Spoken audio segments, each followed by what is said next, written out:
দর্শক, আমরা জানি আপনারা অধীর আগ্রহে আজকের আমাদের এই ভিডিওটি দেখার জন্য অপেক্ষা করতেছেন।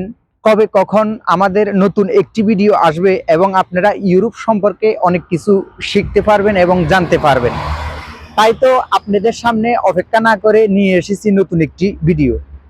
আপনারা যেরকম 90 দশকে আমরা সবাই মিলে যখন আলিফ লায়লা দেখার জন্য বাংলাদেশ টেলিভিশনের সামনে শুক্রবার সন্ধ্যা 7টায় অপেক্ষা করতাম অধীর আগ্রহে কবে কখন আলিফ লায়লাটি প্রচার হবে, এবং মনে মনে আমরা চিন্তা করতাম জানি বিদ্যুৎ চলে না যায়। কিন্তু এখন আর বিদ্যুৎ চলে যাওয়া লাগবে না।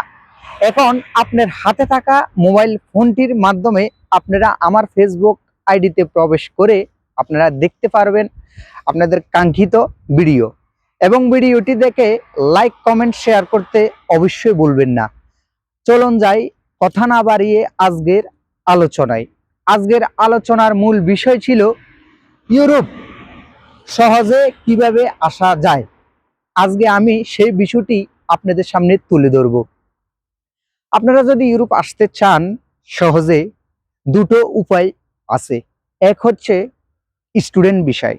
বাংলাদেশ থেকে আপনারা যদি স্টুডেন্ট ভিসার জন্য চেষ্টা করেন ইউরোপের জন্য, বিশেষ করে সেনজেনের যে কোনো দেশে, যে দেশগুলোতে ইউরোপের স্টুডেন্ট ভিসার রেশিও শতভাগ, সেই দেশগুলোতে যদি আপনারা ভালো একটি কলেজ অথবা নর্মাল কলেজ চয়েস দিয়ে হলেও আপনারা অ্যাপ্লিকেশন করেন, তাহলে ইউরোপ আসা সহজ স্টুডেন্ট বিষয়।